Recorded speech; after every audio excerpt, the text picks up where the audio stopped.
অহংকার কয়েকটা অক্ষরের সমন্বয়, কিন্তু এটা এই জগতে ইহ জগতে সর্বপ্রথম যে পাপটি সংঘটিত হয়েছিল সেটা হচ্ছে এই অহংকার। অহংকার এমন একটা পাপ, যেই পাপের কারণে একটা বাকি মানুষ, ভালো মানুষ, সুন্দর মানুষ, কমল হৃদয়ের মানুষ একেবারে নিম্ন থেকে উঁচুতে আল্লাহ তাআলা পৌঁছায় দেয়। এটা হচ্ছে আল্লাহ তাআলার একটা ওয়াদা।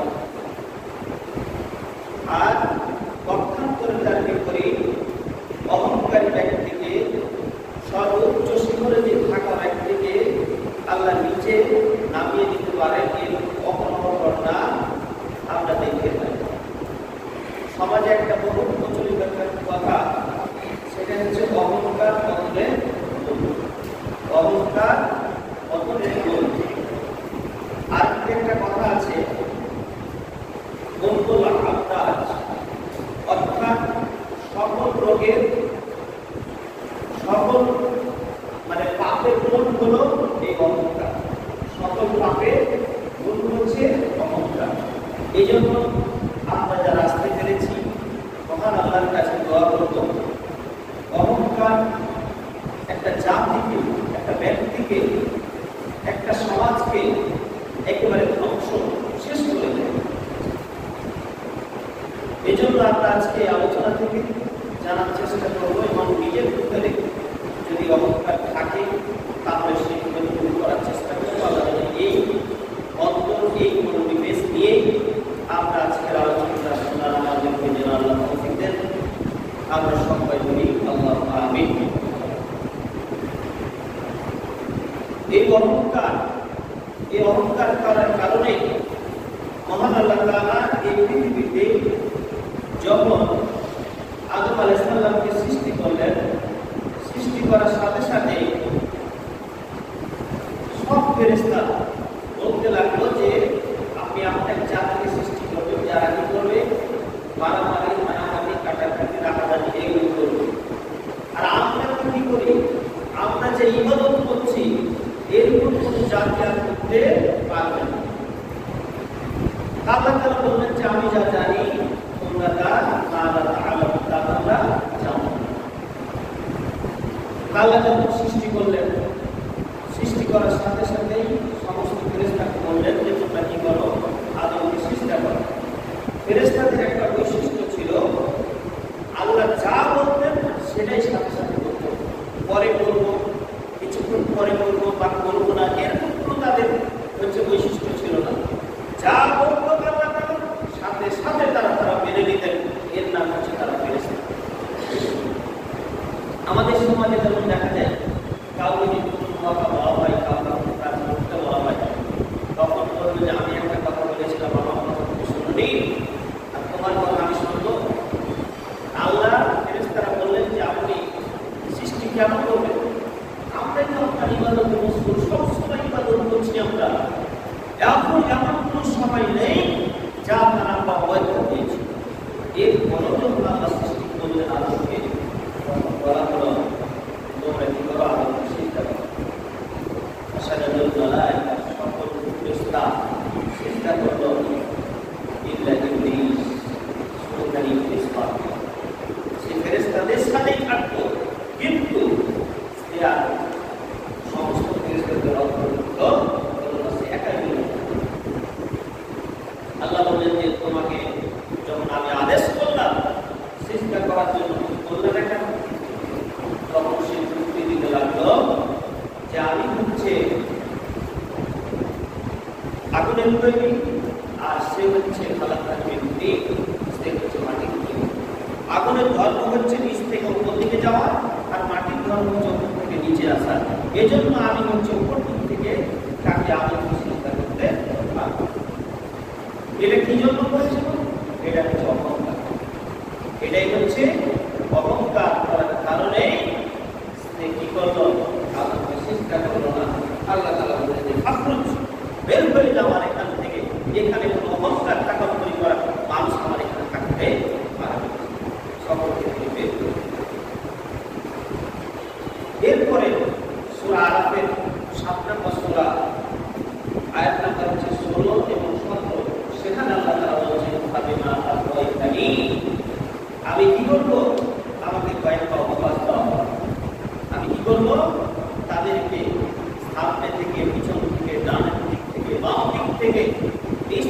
সর্বদিক থেকে আমি তোমার বান্দাদেরকে তোমার পরামর্শ করব, জান্নাতে নিয়ে যাব।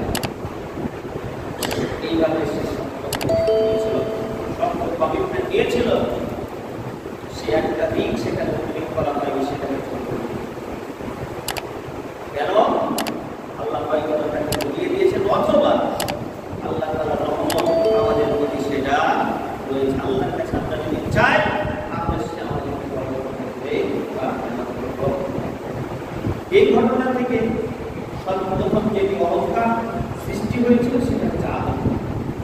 নবী করিম সাল্লাল্লাহু আলাইহি ওয়াসাল্লামকে যখন এই পৃথিবীতে পাঠালেন, কুরাইশ বংশ হচ্ছে সবচেয়ে যতগুলো বংশ ছিল সেখানে সবচেয়ে সম্ভ্রান্ত বংশ হচ্ছে কুরাইশ বংশ। এরপরেও যখন নবী করিম সাল্লাল্লাহু আলাইহি ওয়াসাল্লামকে নবুয়ত দেওয়া হলো, তখন বলা হলো যে এই গরিবটা মানুষটাকে কেন হচ্ছে নবী করে পাঠালেন, কেন এই কাজটা করলেন? এইভাবে অনেক কথা তারা বলছিল। তার মূলে যেটা ছিল সেটা হচ্ছে আরো এরাও যে ঘটনা পাওয়া যায়, এরাও দলবল যারা মনে করেছিল যে আমরা এই পৃথিবীতেই সবকিছু, আমাদেরকে কেউ পরামর্শ করতে পারবে না, সেটাও ছিল হচ্ছে অহংকার। সালেহ আলাইহিস সালাম, ইসমাঈল আলাইহিস সালাম, আরো অনেক নবীর ইতিহাস পাওয়া যায়। সব জাতিকে ধ্বংস করেছিলেন, যার মূলে যে বিষয়টা ছিল সেটা হচ্ছে অহংকার। এজন্যই বলা হয়েছে অহংকার পতনের, অহংকার পতনের। আপনার ভিতরে যদি অহংকার থাকে আল্লাহ আপনাকে শেষ করে দেবেন, এটাই হচ্ছে আল্লাহ তাআলার ওয়াদা। আমি যে আয়াতটি তেলাওয়াত করেছি এটা হচ্ছে সূরা বনী ইসরাঈল 17 নম্বর সূরা, আয়াত নম্বর 37। এখানে মহান আল্লাহ তাআলা বলেন, ওয়ালা তামশি ফিল আরদি মারাহান ইন্নাকা লান তাখরিকাল আরদা ওয়ালা তাবলুগাল জিবালা তুআলা। আল্লাহ তাআলা বলছেন, ওয়ালা তামশি ফিল আরদি মারাহান, তুমি পৃথিবীতে অহংকার করে চলবে। অহংকার তোমার স্বভাব মাইনা পৃথিবীতে একমাত্র অহংকার করবে তিনি, যিনি আমাদেরকে সৃষ্টি করেছেন। তারই একমাত্র স্বভাব, তারই হচ্ছে তিনি কারো প্রতি আপেক্ষী। আমরা কেউ পৃথিবীর কেউ স্থায়ী সম্পর্ক, কেউ না কারো প্রতি কোনো না কোনো বিষয়ে একমাত্র আল্লাহ কারো আপেক্ষী। এই জন্য অহংকার করবেন তিনি, যিনি আমাদের সকলকে তিনি সৃষ্টি করেছেন। আল্লাহ তাআলা বলছেন, তোমরা কি করিও না, ওয়ালা তামশি ফিল আরদি মারাহান, তোমরা কি অহংকার করে চলাফেরা করিও না। এরপরে আল্লাহ তাআলা আরো বলছেন, ইন্নাকা লান তাখরিকাল আরদা ওয়ালা তাবলুগাল জিবালা তুআলা। আল্লাহ কেন নিষেধ করলেন? অহংকার করতে এই জন্য নিষেধ করলেন, তুমি চাইলে, তুমি ইচ্ছা করলে জমিনের মধ্যে তুমি যেতে পারবে না, অথবা তুমি আসমানে সেইখানে বসতেও পারবে না, এর তোমার কোনো ক্ষমতা নাই। এই জন্য তোমার অহংকার করা সম্ভব, এই জন্য আমরা বসে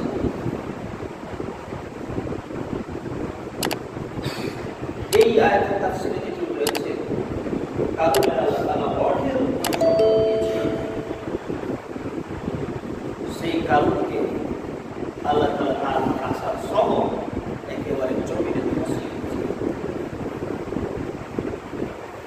আরো তাফসীর অনেক রয়েছে, আমরা যদি দেখি সেটা হচ্ছে সূরা বনী ইসরাঈল আয়াত নম্বর 37, সূরা নম্বর 17 সেই কথাগুলি রয়েছে। আল্লাহ তাআলা বলেন, লা সাওয়ামা আন্নাল্লাহা ইয়া'লামু মা ইউসিররুনা ওয়া মা ইউ'লিনুন ইন্নাহু লা ইউহিব্বুল মুস্তাকবিরিন। আল্লাহ তাআলা বলেন, যেটা নিঃসন্দেহে যে আমরা যা প্রকাশ করি, গোপন করি, যা কিছু করি না কেন আল্লাহ সব কিছু জানেন। এরপরে তিনি বলছেন, ইন্নাহু লা ইউহিব্বুল মুস্তাকবিরিন, তিনি হচ্ছে অহংকারীকে তিনি পছন্দ করেন। আল্লাহ তাআলা বলেন, ওয়ালা তুসাইরু খাদ্দাকা লিন-নাস ওয়ালা তামশি ফিল আরদি মারাহান ইন্নাল্লাহা লা ইউহিব্বু কুল্লা মুখতালিন আল্লাহ তাআলা বলছেন ওয়ালা তুসাররিফু খাদ্দাকা লিন-নাস, তুমি কি করিও না মানুষকে অবজ্ঞা করে তুচ্ছ তাচ্ছিল্য করে তুমি এই পৃথিবীতে চলাফেরা করিও না। তাহলে অহংকার তোমাকে বলা হয় নাটকীয় অহংকার। অহংকার সেটাকে বলা হয় কোন মানুষকে তুচ্ছ তাচ্ছিল্য, হ্যাঁ ছোট লোক, এইভাবে অনেক ভাষা মানুষ উচ্চারণ করে। অনেক মানুষ চায় যে আমার পোশাক ভালো হোক, সবকিছু ভালো হোক, এটার নাম অহংকার নয়। সত্যকে সত্য জানার পরেও সেটাকে অস্বীকার করা, হক জানার পরেও সেটাকে প্রত্যাখ্যান করা, এর নাম হচ্ছে অহংকার। সে কথাটাই আল্লাহ তাআলা বলছেন ওয়ালা তুসাররিফু খাদ্দাকা লিন-নাস ওয়ালা তামসিকিল আরদি মারাহান ইন্নাল্লাহা লা ইউহিব্বু কুল্লা মুখতালিন ফাখুর। তোমরা এই পৃথিবীতে এমনভাবে অহংকারগ্রস্ত কোনো মানুষকে খারাপ এই উপাদান দিয়ে এই পৃথিবীতে তোমরা চলাফেরা করিও না। নবী করিম সাল্লাল্লাহু আলাইহি সাল্লাম বলছেন, হযরত আবু হুরায়রা থেকে বর্ণিত, তিনি বলেন রাসূল সাল্লাল্লাহু আলাইহি সাল্লাম এর কাছে একজন এসে বলল, একজন উপদেশে চাইল, আল্লাহর নবী আমি কি চাই খুব সহজেই জান্নাতে যেতে চাই। অনেক লম্বা হাদিস, খুব সহজে আমি জান্নাতে যেতে চাই, এমন কিছু আমলের কথা বলেন। নবী করিম সাল্লাল্লাহু আলাইহি সাল্লাম তাকে বললেন যে লা তাকতাকুনা, বারবার প্রশ্ন করলেন। নবী করিম সাল্লাল্লাহু আলাইহি সাল্লাম একই উত্তর বারবার দিলেন, কেননা এই রাগের মাধ্যমে এমন কিছু সংঘটিত হয়ে যায় পরে কষ্ট এই জন্য নবী করিম সাল্লাল্লাহু আলাইহি সাল্লাম বলছেন যে তুমি কি করিও না রাগের মাথায় এমন সিদ্ধান্ত নিতেও নবী করিম সাল্লাল্লাহু আলাইহি সাল্লাম নিষেধ করেছেন।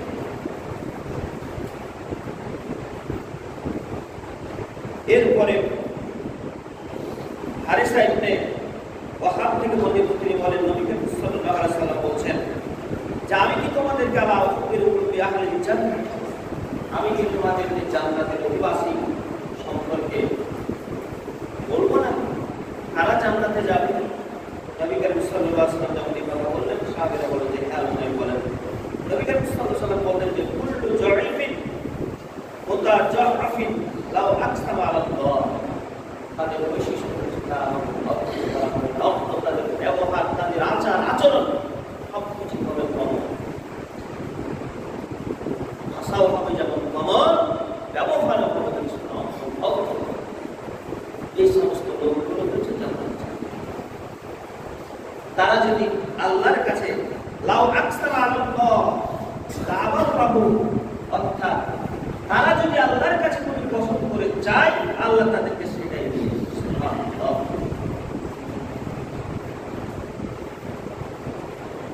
এরপরে আলা উখবিরুকুম বিআহলিন নারি কুল্লু যাওয়াতিন জানিবিন মুতাকাব্বিরিন, জাহান্নামে কারা যাবে তাদের বৈশিষ্ট্য বলছেন যে তারা হচ্ছে অহংকারী, তারা হচ্ছে অহংকারী, তারা হচ্ছে অহংকার ভাষায় তাদের চলা ফিরা, চাল চলন, উঠা বসা, কথাবার্তা যা কিছু সবই তাদের এই অহংকার।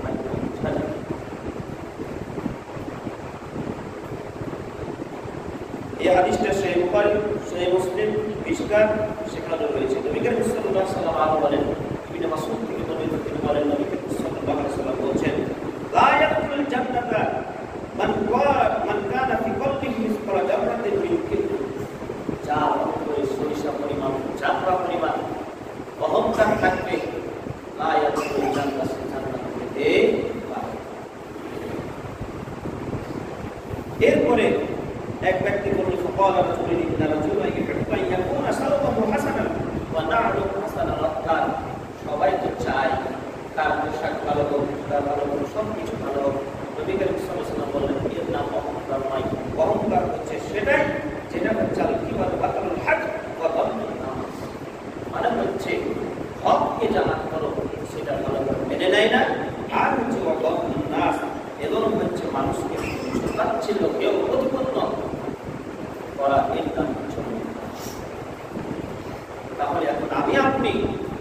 চিন্তা করে দেখি আমার চাইতে যে গরিব, অসহায়, দরিদ্র, তাদের সাথে আমার ব্যবহারটা কেমন, আমি তাদের সাথে চলাফেরা করি কেমন, তাদেরকে আমি ভালোবাসি কিনা, তাদেরকে কাছে নিয়ে আমি বসতে পারি কিনা। বড় লোককে অনেকেই চা খাওয়াতে বা এটা সেটা খাওয়াতে ভালোই পারে না, কিন্তু আপনি আপনার আচরণ থেকে একবার চিন্তা করেন, সবচেয়ে গরিব, তার পোশাকটা ভালো না, তার হচ্ছে সবকিছু ভালো না, তাকে দেখতেও ভালো না, তাকে আমি কাছে ডেকে এখন করেছি, চিন্তা করছি। যদি করে থাকেন তাহলে আলহামদুলিল্লাহ, যদি না করে থাকেন বুঝতে হবে একে দেখে ভালো লাগে না, একে দেখতে ভালো লাগে না, একে ডাকি না, বুঝতে হবে আপনার ভিতরে অহংকার আছে। সহজ কথাই এটাই সহজ।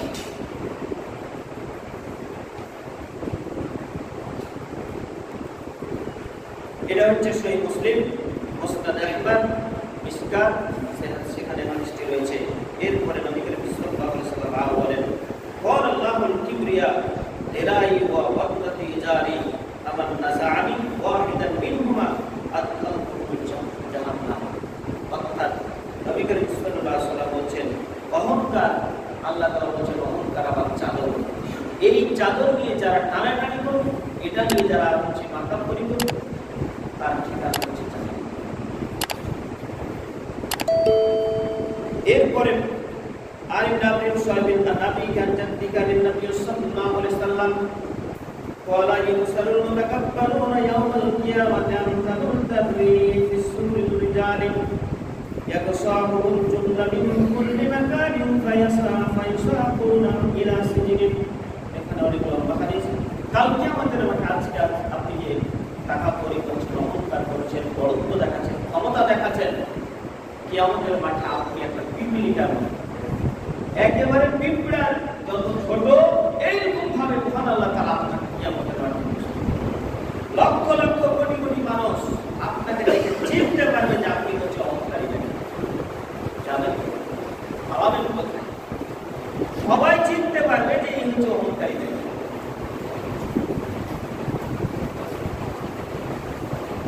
সবাই বুঝে নিবে এই হচ্ছে পৃথিবীতে অহংকার করে চলত, অহংকারী করে চলত, এটা সবাই চিনতে পারবে। অথচ মানুষের আকৃতি থাকবে, কিন্তু সেই দিক দেখে মনে করবে যে একেবারে ছোট।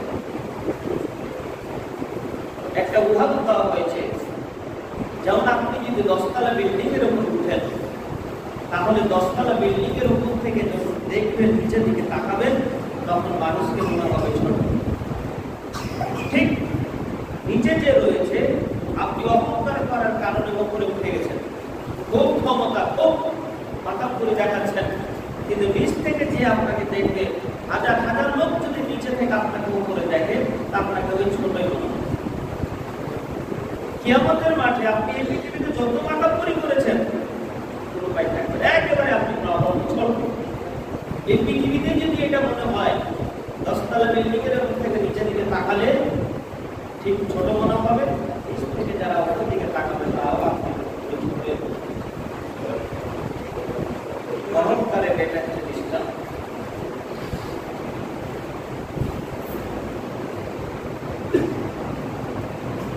এরপরে নবী করিম সাল্লাল্লাহু আলাইহি ওয়াসাল্লাম আরো বলেন, তোমরা কি করো?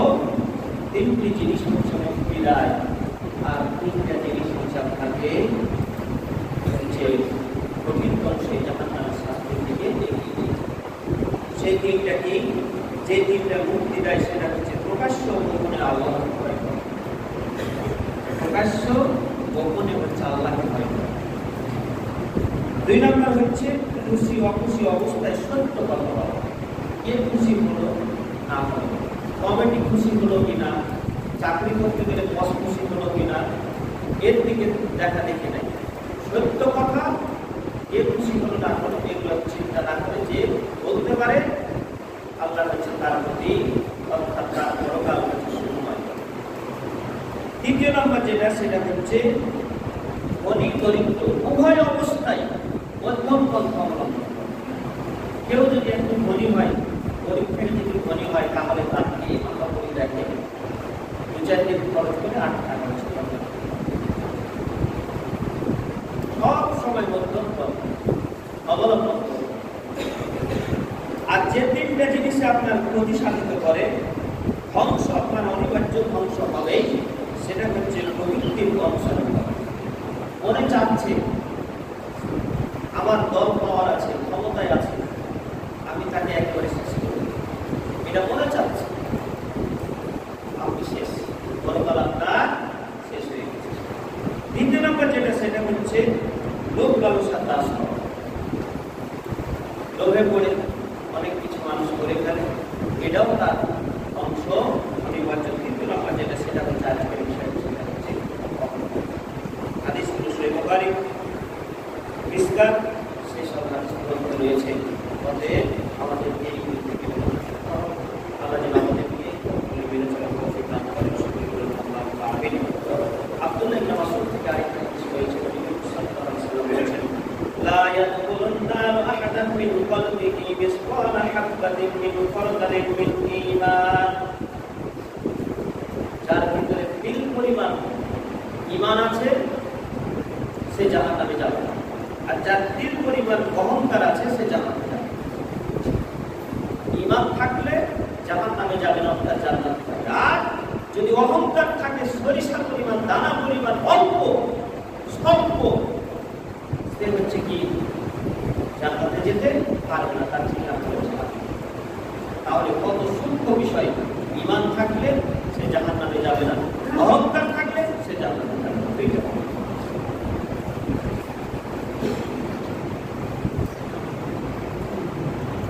এরপরে নবী করিম সাল্লাল্লাহু আলাইহি সাল্লাম আরো বলেন, সালাসাতুন লা ইউকাল্লিমুহুল্লাহু ইয়াওমাল কিয়ামাতি ওয়া লা ইউযাক্কিহিম ওয়া ফি রিওয়ায়াতিন ওয়া লা ইয়ানজুরু ইলাইহিম ওয়া লা তা'লামু আযাবুন আলীম।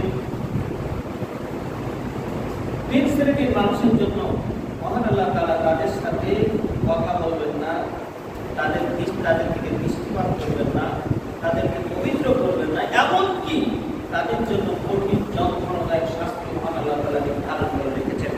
তার এক নম্বর হচ্ছে বয়স্ক হচ্ছে জিনাকার, সাইয়্যিদুজ জানি, অর্থাৎ বয়স্ক মানুষ জিনাকার।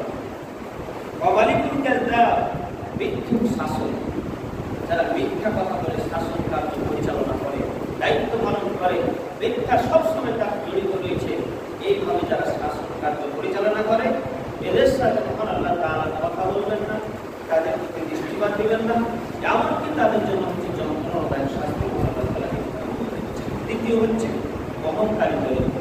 দরিদ্র মানুষ তার মধ্যে আবার অহংকার তার চলে।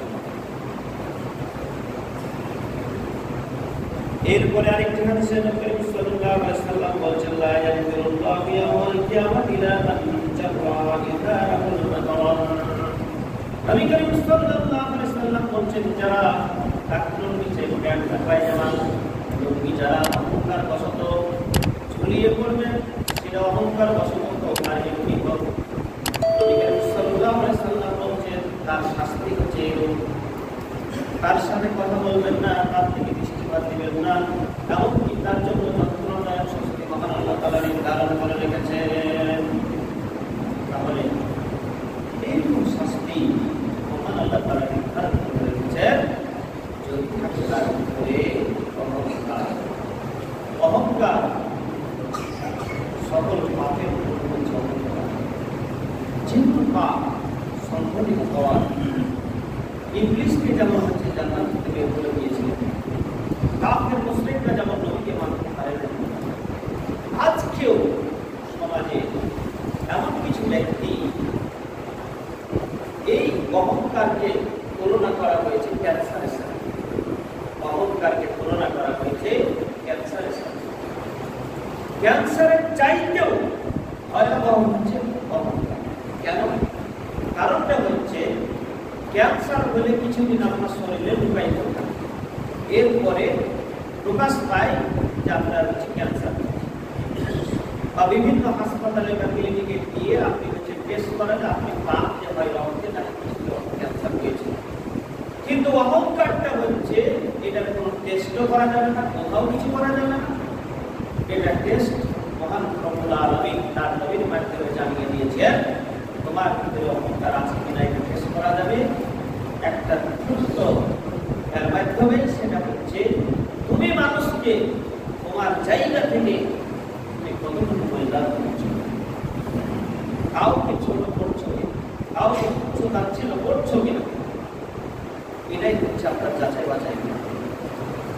তাই বলছিলাম যে ক্যান্সারের চাইতেও ভয়াবহ হচ্ছে অহংকার। ক্যান্সারের যেমন ট্রিটমেন্ট রয়েছে, একটু ভালো হলে সে ভালো হচ্ছে, এখন অথবা সেই দেখতে হচ্ছে। এই অহংকার দূর করতে হলে অনেক কিছু করণীয়। মানুষ আপনার একটাই কাম্য থাকবে, সেটা হচ্ছে জান্নাত। আর যে যত বেশি মহান আল্লাহকে ভালোবাসবে, মহব্বত করবে, ভয় করবে, তার দ্বারা অহংকার পাওয়া সম্ভব। কিন্তু আমাদের ভয় সেভাবে আসে না। হযরত উসমান নবী করিম সাল্লাল্লাহু আলাইহি ওয়াসাল্লাম যখনই কবরের আলোচনা করতেন, চোখ দিয়ে লাল হয়ে তার পানি বের হতো। আমাদের সমাজে কবরের আলোচনা যতই হয়, এরপর চোখ দিয়ে আমাদের পানি আসে না। কেন আসে না? কারণ হচ্ছে আমরা নিজেকেই মনে করি যে আমি তো ওটার চাইতে খুব ভালো, আমাকে কি আল্লাহ শাস্তি দিবে, আমাকে কি কবরের শাস্তি দিবে। আমরা নিজেকে নিজে মনে করি যে আমি খুব ভালো। সাহাবীরা কোনো কথা শুনলে, অহংকারের কথা শুনলে, কিবতের কথা শুনলে আগে ভাবতো যে আমার ভিতরে আছে কিনা। যদি থাকতো সেটা দূর করে দিতেন, থাকতো না তারপরেও যদি থাকতো সেটাকে দূর করার আগে নিজেকে দেখতেন। আর আমরা কি করি, যখন অহংকারের কথা আলোচনা শুনি, কিবতের আলোচনা শুনি, তখন আমি তাকাই যে আমার পাড়া প্রতিবেশী কে আমার সাথে অহংকারী করে, কে কিবত করে, কে শিরকের ভাবে জড়িত রয়েছে, আমরা অন্যটা দেখি। এই জন্যই বলা হয়েছে ক্যান্সারের চাইতেও ভয়াবহ হচ্ছে অহংকার। কেন? সে অন্যকে দেখে নিজে কাঁদে।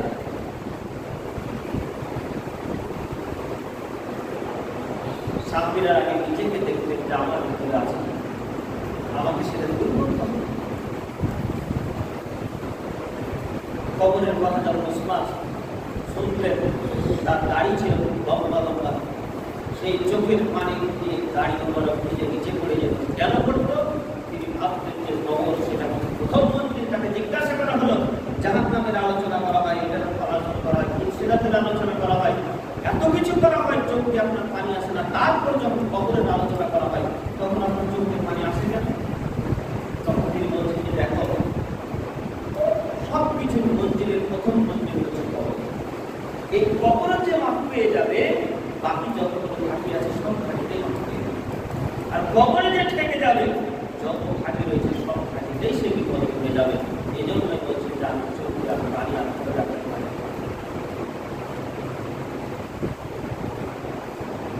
অহংকারের আলোচনা শুনলাম আজকে আমরা, কেউ কি আমরা চিন্তা করেছি? আমাদের তো চোখ হচ্ছে বাইরে, নিজের ভিতরে আমরা আর নিজে নিজে ভাবি যে আমি জান্নাত পাবো।